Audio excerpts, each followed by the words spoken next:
When we say something is badge engineered, that's never a good thing because the playbook as an automaker takes the creation of another, changes a few details, puts their logo on it, and sells it.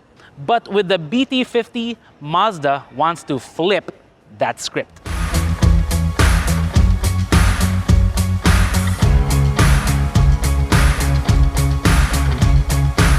It's easy to accuse the BT-50 as merely a badge-engineered truck. After all, Mazda is no stranger to such things when they were under the Ford umbrella. But they're no longer a part of Ford. Actually, they're no longer a part of anyone. They are their own automaker. And that's how they ended up finding Isuzu to team up for the truck platform. Now, what we're looking at here is the BT-50 4x4. Essentially, it is Mazda's version of the D-Max 4x4 LSE. Already, that is a truck we love, and we've had quite a few experiences with it on the road and off-road. But this one, the execution they have is with, of course, their very signature front face. I mean, that grille is unmistakably Mazda, as are the headlamps.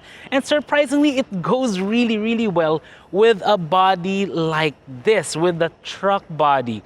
Compared to the previous BT-50, this is a significant step forward. Of course, there are a few more differences here and there. For example, the rear bumper, it's not the integrated type like the D-Max. This is a separate type, which actually looks really nice, and it's body colored, which is cool.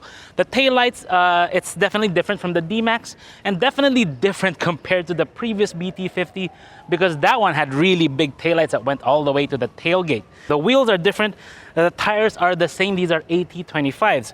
But Mazda put in a nice little center cap to cover up the lug nuts, which I thought was a neat touch. But wherever you look, you're going to see a lot of similarities with the D-Max. For example, these doors, I would not be surprised if these are interchangeable with the one on the D-Max, because that's how you save when it comes to the manufacturing and the stamping process of the vehicles. Even if you look underneath, the suspension bits, the chassis, the brakes, these things are going to be common between the two models. Even under the hood, that's going to be very similar as well. So here's the engine bay of the all-new BT-50. It's a 3-liter turbo diesel engine. It makes 190 horsepower and 450 Newton meters of torque. It's mated to a 6-speed automatic with 4-wheel drive. Now, if that engine and transmission combination sounds very familiar, it's because this is a Ford JJ3 TCX engine. So yes, it may say Mazda over there on the engine cover, but if you look at the vehicle emissions control information, it says Isuzu. Is that a bad thing? Well, not really, because with the new generation engines, Isuzu upped the power without going too aggressive with the output of the vehicle. So it should give it long-term reliability. And also, with the new generation trucks, Isuzu leveled it up when it comes to things like water weighting, for example. This air inlet is 1 meter off the ground. So immediately, Isuzu and Mazda can claim a water weighting of 800 millimeters. That is always a good thing. But this one does have one big advantage over the D-Max, the similarly spec 4x4 D-Max, in that it has the rear differential lock fitted as standard. In the D-Max LSE, it doesn't have that. You have to go for the manual version to get that. There's also one more key advantage, but it's over in the back. The bed of the Mazda BT-50 is pretty much exactly the same as the one on the Isuzu D-Max. The tailgate is pretty much the same, but also with the lack of a helper spring, this one does not have it, so it will feel a bit heavy. But overall, the dimensions inside are the same. The plastic here for the bed liner cover is actually really nice, nicely textured. But what's different here is that Mazda is offering, for their first batch of customers, a free roller lid, which is actually pretty neat. Not a lot of trucks offer that as standard, so it just makes it a nice value proposition. But enough about the outside, let's go take a look inside.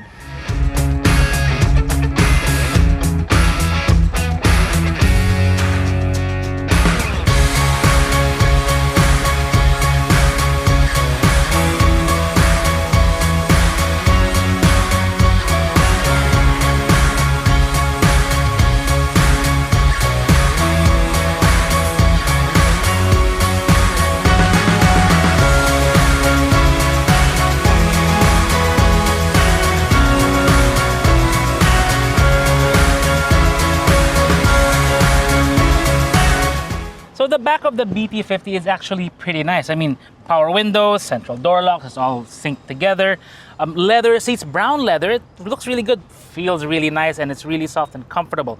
Legroom is actually really good. Even getting in and out is going to be easy because Isuzu and Mazda moved the B-pillar to be a bit more there to give you more toe room getting in and out. The center tunnel is actually nice and low, which is always a good thing. There are dual AC vents for the rear passengers, one USB port, and this hook here, this is actually pretty useful. I actually wish my truck had it. I'm running one of those hooks from up here. So I wish mine had it, but nah, it doesn't. There's a center armrest here with 2 cup holders, which is always a good thing. So for long drive, it's going to be really comfortable. But what I like is that there's a 60-40 split. You can fold up the rear seat cushions so you can have more space here. So you can have 1.5 people sitting here and then fold this one up for more cargo. It was in 2012 or maybe early 2013 that I first drove the previous generation Mazda BT-50, you know, the one that looks very different compared to this one. And when you compare the interior of that one and even the facelifted models to this interior, well, clearly Mazda has stepped it up in almost every respect. I mean, look at it. The dashboard design is very nice and cohesive. It's very neat. There's no, I mean, that previous one even had the phone buttons here for the telephone, which is kind of strange. So there were a lot of buttons here. Now it's much more uncluttered. The climate control looks neat. It's dual zone climate control, by the way. And then you look here in the middle. I mean, you have the Mazda steering wheel here, or at least the shared steering wheel with Isuzu, with the Mazda horn button, which resembles a lot of the other Mazda models with the round motif, and of course the Mazda emblem. The instrument cluster is a lot neater. Tachometer on the left, speedometer on the right, multi-info display in the middle, and all the indicators right there down below. We'll try to show you that later.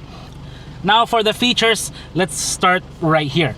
The audio controls are on the left side along with the telephone, the making or taking calls right here for the Bluetooth system. Your cruise control buttons are on this side. So you have the speed, and then you have your reset, the turning, activating the cruise control right here.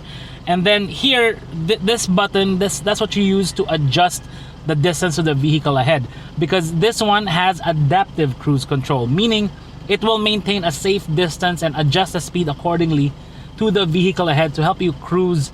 May make it a lot more convenient than a regular cruise control. And by the way, the lower grade models of the BT-50 have the standard cruise control. To control the multi-info display, you use these buttons here to go through the fuel economy and all the meters and activate the features. Most of it you can only activate with the door closed and with the handbrake pulled up. So right now, we can't touch it. Here in the middle, this is a 9-inch touchscreen. I kind of miss the MZD Connect, you know, the one with the round knob here you can use to control that. This one does not have it. This is just a pure touchscreen, which is kind of okay as well. So a lot of the features right here: radio, USB, iPod, Bluetooth audio. Your aux in is right there. You can access it by opening this panel right there, the cover, along with the USB port. I wish it actually looked a bit better than that. Compared to, let's say, the other Mazda units I've tried before. It has Android Auto and wireless Apple CarPlay. Here on the right side, you have your dual upper and lower glove compartments, which is always useful for space if you want to keep stuff in the car. Again, the dual zone climate control is right here, ignition button right there. Your drive controls are actually primarily here. Handbrake, of course, is right there. But your shifter is PRND, and then you have the manual gate for the sport mode to the right side. So that's clearly a remnant of the predominantly right-hand drive ASEAN market, because if you want to shift up, you want to pull it to that side. If you put it to reverse, the rear view camera pops up on your main screen. You do have the front and rear sensors there on the multi-info display as well. But one of the things here that, even though this seems to be an OE installed unit from Thailand, the lines do not follow the steering angle, so that's something to keep in mind. Also, you have your hill descent control right here, as well as your four-wheel drive controls up there. 2 high, 4 high, and then 4 low. We've tried Isuzu's 4x4 system, and of course we like it. But the clear advantage here really is the rear diff lock. I mean, when you engage 4 high and then you have your rear diff lock, it just makes life easier if you're going off-road. It just gives you the more traction in the back to get you out of a bad situation. One thing though that's weird here is that they have the seat warmers. I mean, that's not really useful in the Philippine setting, but again, I wish they left it off because I've never used that before. But maybe now, it's actually been pretty cold the last few days. But enough talk, let's go out and drive the all-new BT-50. And turn up these heat seaters first, the heat warmers first.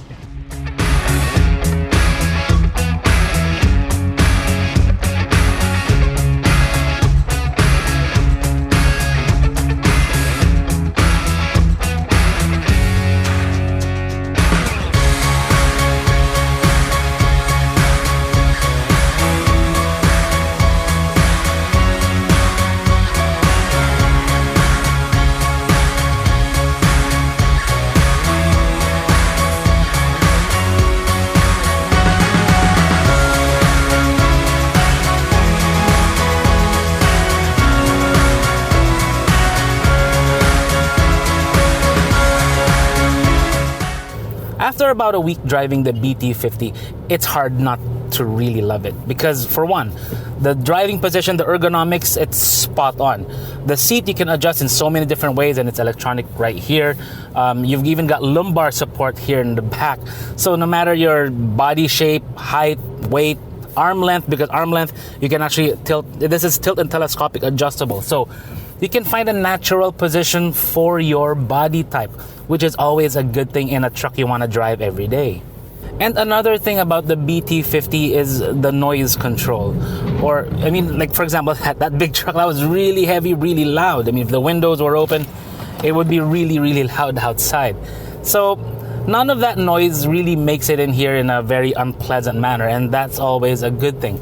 Even when you're cruising, like right now, we're cruising at 40 kilometers per hour. I wish it was a bit faster, but I don't know if that zooms in, but we're doing around 50 decibels, which is actually really good for a truck. Because the engine noise, they've really worked to control it. And the RPM with the transmission, it really keeps it down. So it makes it a pleasant cruising experience, whether you're in the city or on the highway. Speaking of low RPM, it also has an important effect on fuel economy, because I find myself being able to cruise at around 60, at around, I think, 1,250 RPM is very low. So if you can cruise at that speed comfortably without having to add more throttle pressure, then you can have a very, very efficient drive. And it shows, because my average in the city, 9.9 kilometers per liter. I can probably get a bit more, but again, I make it a point to not really try, to drive naturally and casually and still do all the overtaking that I have to do. When it comes to the highway, the fuel economy improves even more. I was averaging 16.5, which is surprising for a truck of this size. Of course, it's going to go down when you put a load in the back, but overall, it's looking really good for the BT-50. The Mazda BT-50 is not without its cons, of course. There are things that I think they could have improved on. For example, the graphics. If you've gotten used to other Mazda vehicles, especially the new generation ones, the graphics on the head unit and on the multi-info display are not as good as those other models like the Mazda 3 or the Mazda 6, those other vehicles. So that's one thing to consider. Another is the quality of the plastics. I mean, mind you, these plastics do look good, but if you've been exposed to other Mazda vehicles, the quality of the plastics here is not as good as that. They kind of set the bar when it comes to the feel of the plastics, of the interior plastics, for the price point. And in here, it's not like, for example, the upper glove compartment, it feels a bit plasticky. The dash top feels a bit plasticky. But those are fairly minor things. I do like the safety package that Mazda has with the BT-50 with the 7 airbags. Well, in this version anyway, the adaptive cruise control. But I think the forward collision warning, just like with the D-Max, can be very over-eager. Very and over na nga, very pa. But it's dealing with our kind of close quarters traffic, especially with the way motorcycles come in and out of the lane. It can be a bit annoying, and I would rather turn it off. My only major, albeit still very minor, gripe with the BT-50 is the decision-making process that Mazda had to try and differentiate this vehicle from the D-Max, all for the sake of being different, even at the expense of functionality. For example, the dash top compartment that the D-Max has, this one does not get it. I don't know why, because it's a useful compartment and it costs them nothing to leave it in there. The other one are the cup holders on the sides. The D-Max has those, this one does not. And car makers are actually putting those into their new generation vehicles, but Mazda saw fit to delete them. Instead, all you get are these cup holders here, which are actually quite big, but it's actually too deep for, let's say, a small cup of coffee. Let's say if you go to a McDonald's and you order a small cup of coffee, if you put it in there, the lid will kind of pop off, spilling coffee everywhere. Ask me how I know that. It's not an issue if you're the type that always buys venti at Starbucks, but then again, I think that's the kind of target market Mazda is aiming for. Does it spoil the experience? Let's find out.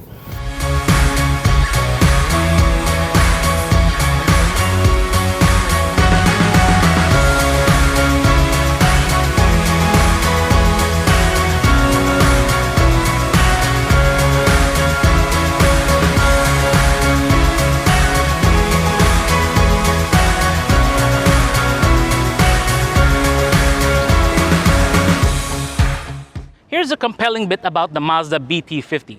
At 1.79 million, this is a very compellingly priced truck. And it's a good fit for those who want Mazda style, but with really good reliability and durability and ruggedness built right in. And with Mazda's 5 years of free service and maintenance and parts, it's going to be a very easy ownership experience. What we're seeing with the BT-50 as well as the D-Max is a very good synergy between two very different automakers. Yes, both are from Japan, but they are known for very different things. Yes, Mazda does have extensive experience with trucks with the B series for like 60 years, but clearly Isuzu has a really good experience or a reputation when it comes to trucks and diesel engines and long-term durability. What Mazda brings to the table is their expertise when it comes to the driving dynamics, the driving ergonomics. Isuzu isn't really known for those things, and that's what we have here, a better truck for both automakers. Now, if you really still want to call this badge engineering, go on right ahead. But this, if it is badge engineering, it's badge engineering of the highest order. This is Vince of AutoIndustriya.com. And guys, if you're wondering why it took us a while to produce a new video, well, quite a few of us tested positive at the start of the new year. We're all recovered now, and hopefully you're staying safe because we're ready to get going this 2022. Thank you for watching. You can also follow us on Facebook, Instagram, and Twitter. And don't forget to like and subscribe to our YouTube channel.